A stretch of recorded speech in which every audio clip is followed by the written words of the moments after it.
Halo, Assalamualaikum warahmatullahi wabarakatuh. Ketemu lagi dengan saya Vivi dalam membahas statistika. Jadi, pada kesempatan kali ini, seperti yang saya janjikan pada video-video sebelumnya, kali ini saya akan membuat analisis wasit time series modeli secara manual dengan menggunakan WPS Office-nya saya. Untuk teman-teman yang mau mengikuti bisa menggunakan Google Spreadsheet, bisa juga menggunakan Microsoft Excel-nya teman-teman, seperti itu. Jadi ini sebenarnya sudah saya kerjakan semuanya. Ini saya dapat contoh datanya dari sini supaya saya bisa cross-check sudah benar proses analisisnya atau tidak. Jadi ini dari penelitian sebelumnya, yaitu perbandingan model chain dan model Lee pada metode Facit Time Series untuk prediksi harga emas oleh Darni Angriani dari Fakultas Sains dan Teknologi Universitas Islam Negeri Sultan Syarif Kasim Riau, Pekanbaru pada tahun 2012. Jadi 10 tahun yang lalu sih ini.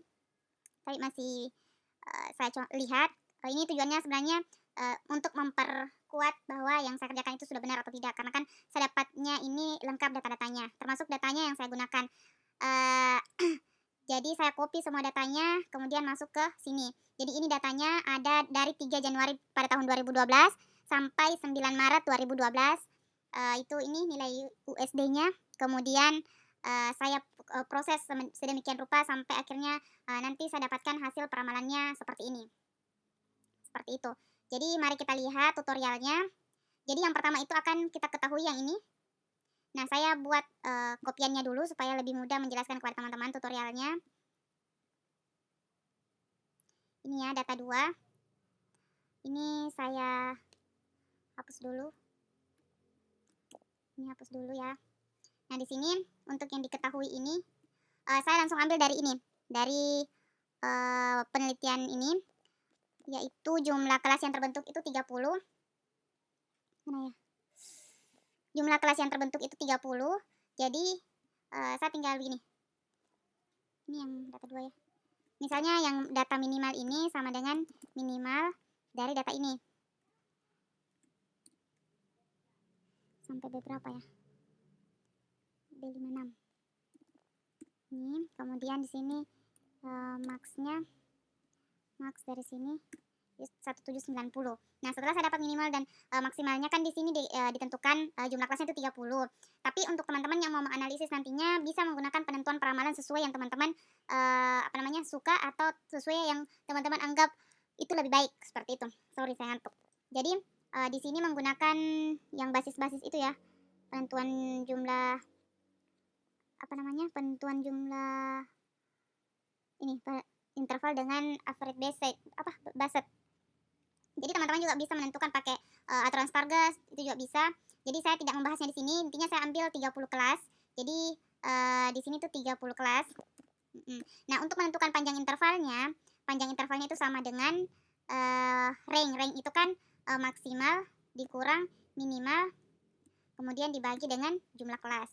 Seperti itu. Jadi panjang intervalnya itu 7. Nah, untuk membentuk kelas intervalnya ini, saya hapus dulu. Sorry. Ini hapus. Nah, ini kita hapus, kemudian saya bentuk, kan ini akan dibentuk 30 kelas, jadi saya siapkan U1 sampai U3, U30 maksud saya. Nah, di bagian sini saya tentukan untuk nilai paling bawahnya, itu sama dengan 1580. Kecuali pada saat teman-teman menggunakan nilai D, menambahkan bilangan D1, D2 itu berarti nilai minimalnya itu di sini harus berubah, tidak langsung dari datanya. Tapi kalau misalnya teman-teman tidak menggunakan D1 sampai D2, langsung saja menggunakan minimal sama maksimal yang dari datanya langsung. Nah, untuk membuat kelas intervalnya itu kita mulai dari sini. Jadi itu yang ini nilai yang paling rendahnya. Nah, untuk selanjutnya karena panjang intervalnya itu adalah 7, berarti ini ditambah dengan 7. Maka supaya tidak bergerak nantinya, teman-teman sudah langsung tarik ke bawah. Ini yang untuk panjang intervalnya di FN F4 atau dikunci $K, $5 itu artinya kunci baris kolom itu yang di di bagian itu tidak bergeser nantinya. Beda dengan K9 yang nantinya akan bergeser seperti itu. Nah, di sini itu sama dengan ini. Oke, kemudian yang di sini itu tinggal tarik yang ini. Nah, kan ini sudah membaca yang ditambah ini dengan 7 seperti itu. Kemudian kita bisa klik 2 kali. Nah, dia kan hasilnya semuanya 7. Kenapa? Karena kan yang tadi sudah ditambah 7. Nah, di sini masih kosong. Di sini juga sudah kita bisa tarik. Kenapa tadi di sini belum bisa ditarik? Karena ini kan belum dibaca bahwa yang di sini itu sama dengan yang bagian sini, ujung interval sebelumnya. Jadi kita ini Jadi sama ya, 1954 di sini 1594 di sini juga 1594. Oke, seperti itu. Nah, jadi kita punya kelas interval. Nah, kemudian untuk memfasifikasikannya itu kita menggunakan logo apa namanya ini? Simbol A1 sampai A30. Kenapa A31 sini? A1 sampai A30. Misalnya kalau dia berada di U1 berarti dia A1, seperti itu sebenarnya. Nah, untuk mempermudah, saya menggunakan VLOOKUP untuk menentukan di sini karena setelah adanya kelas interval, selanjutnya kita menggunakan falsifikasi dari data aktualnya kita. Nah, ini data aktualnya kita. Di sini kita isi falsifikasinya. Nah, jadi falsifikasinya itu saya menggunakan VLOOKUP. Sebenarnya contohnya seperti ini, 1580 itu masuk di U1 berarti dia A1. Oke, jadi di sini harusnya A1 seperti itu. Seperti itu. Jadi di sini itu secara manualnya seperti itu. Tapi karena kita menggunakan WPS atau Microsoft Excel-nya teman-teman atau Google Spreadsheet-nya teman-teman, teman-teman bisa langsung menggunakan VLOOKUP. VLOOKUP nilai yang ini dari tabel array yang ini. Tabel array yang ini, kemudian titik 2, kolom yang mana, kolom yang kedua yang mau dimunculkan, dia spesifikasinya apa, kemudian kita pilih true. Ini kita enter. Kenapa NA? Karena di sini kita belum isi. Karena dia membaca pada saat dari misalnya rentang ini sampai ini itu dia A1 seperti itu. 1580 seperti itu. Nah, di sini langsung terbaca A1. Kemudian di sini di 1603. 1603 berarti dia di A4 karena dia di UA4. Karena dia di U4. Nah, ini kenapa sebenarnya berbeda? Karena ini untuk membantu VLOOKUP saja. Jadi kita berpatokan di sini ya, untuk kelasnya jadi U5. Jadi kita lihat di sini. Jangan lupa untuk yang ini kita FNF4. Setelah itu enter. Kemudian kita tarik ke sini. Nah, dia di A4. Cocok. Sorry, U5. Kan dia 1603, 101 sampai 1608 cocok ya. Nah, seperti itu untuk semuanya. Ya, tarik seperti ini. Kecuali untuk di ini yang saya sudah tanda warna kuning di A12. Di 1657, berarti 1657 ini kan 2. Berarti dia masuk di A11. Dia masuk di yang pertama. A11. Kemudian di sini itu 1664. Dia masuk di U12. Jadi dia A12. Seperti itu. Di sini A19 ya. Sudah jelas, saya sudah cek sebelumnya. Di sini cek ya A20. A20. Kemudian seterusnya di sini A21. Oke, A21 ya. Kemudian A30. Ke sini lagi. Nah, di sini kan ini 0 karena dia di sini bacanya, tapi dia masuk di yang pertama. Berarti dia A30. A30. Seperti itu. Nah, setelah ada falsifikasi, teman-teman selanjutnya akan membuat yang namanya FLR. Nah, FLR itu kita buat seperti ini. Jadi, FLR itu relasi dari periode sebelumnya ke periode selanjutnya. Jadi, saya buat seperti ini kan sebelumnya tanggal 3 Januari itu tidak ada. Jadi, NA ke A1 karena di Januari itu nilai falsifikasinya A1. Kemudian di bulan 4 Januari itu kan dia A4. Nah, sebelumnya kan sudah ada A1 berarti A1 ke A4 seperti itu. Jadi supaya mempermudah ini itu sama dengan A1 sini. Jadi kayak menyerong. Kemudian di sini sama dengan ini. Setelah itu kita langsung seret seperti ini. Seperti itu. Tadi saya sudah gunakan. Jadi di sini diisi dulu NA, kemudian A1-nya itu dari bulan 3-nya seperti tanggal 3-nya seperti itu. Kemudian kita seret. Nah, inilah FLR-nya.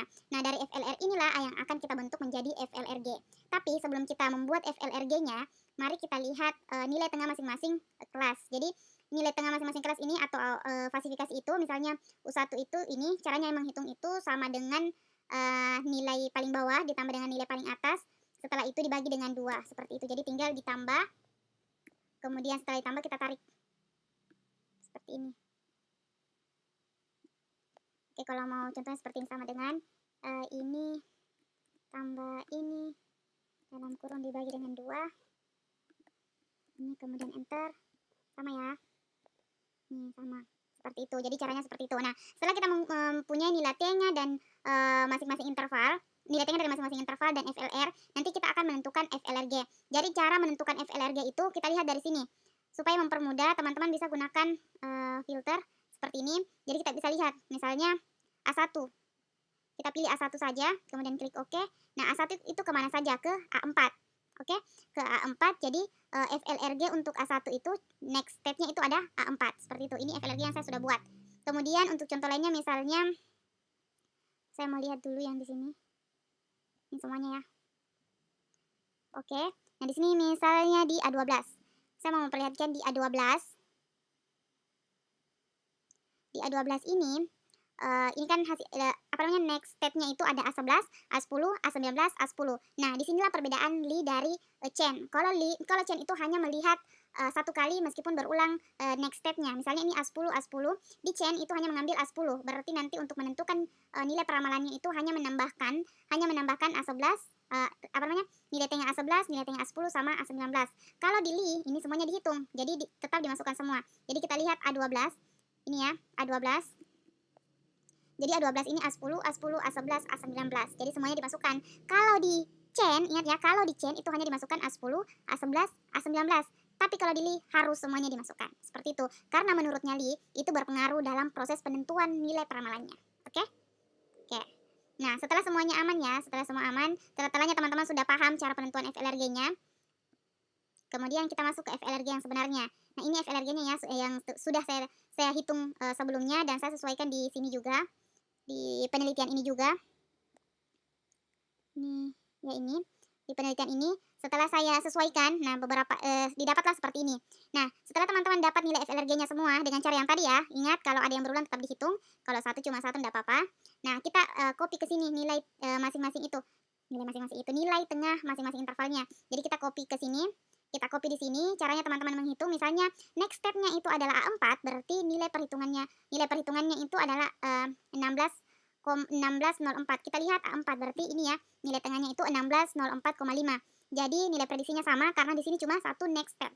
Nah, selanjutnya contohnya misalnya di A6 itu ke A6 sama A7. Berarti sebenarnya bentuknya seperti ini. 1/2 dikali ini ditambah 1/2 kali ini. Tapi sama saja ya, itu tambah itu bagi 2 seperti itu. Jadi misalnya kalau ini mau dihitung seperti ini. Ini sama dengan kan A6 berarti A6 ditambah A7 kemudian dibagi dengan 2. Kita kurung dulu ya. Sorry. Nah, kan ini hasilnya tadi. Kita ulang sini misalnya dalam kurung nilainya A6 di next step-nya kan A6 ditambah dengan A7 dalam kurung dibagi 2. Dibagi 2 hasilnya seperti ini. 1622 seperti itu.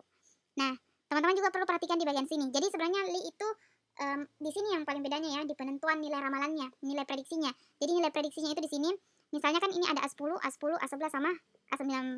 Jadi cara untuk menghitung nilai ramalannya itu seperti ini, 2/4 dikali nilai tengahnya A10.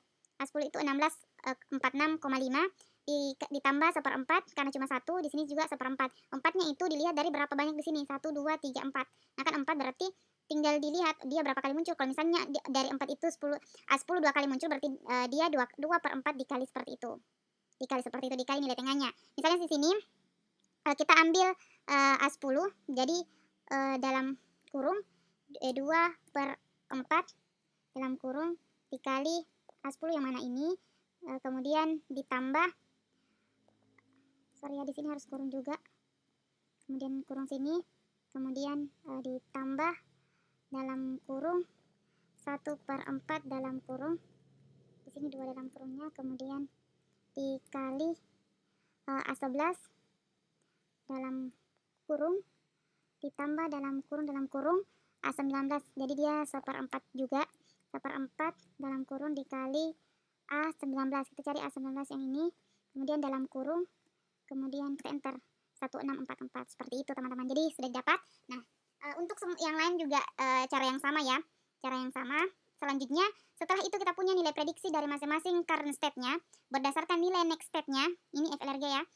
Kita lanjut ke menentukan prediksinya berdasarkan data aktualnya. Misalnya saya sembunyikan ini dulu ya, karena kan ini cuma untuk mempermudah. Misalnya saya sembunyikan supaya lebih terlihat. Misalkan ini periode waktunya.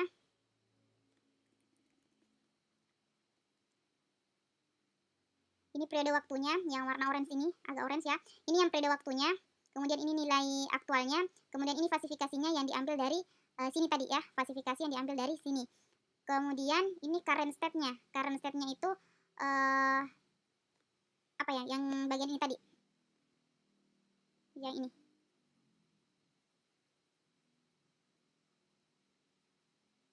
Cocok bagian current state-nya. Jadi kan di Januari ini, tanggal 3 Januari ini kan tidak ada berarti dia NA kosong. Nah, untuk di bulan 4 ini dia current state-nya adalah A1. A1 karena yang sebelumnya adalah A1. Nah, untuk menentukan nilai ramalannya berarti kita lihat nilai peramalan dari A1. Nah, ini kan current set A1, berarti nilai prediksinya itu 16,045. Nah, di sini saya menggunakan rumus teman-teman. Jadi, kalau teman-teman sudah dapat ini, mau masukkan ke peramalan berdasarkan periode waktunya, teman-teman bisa menggunakan VLOOKUP. Cara yang seperti ini nanti sama ya hasilnya.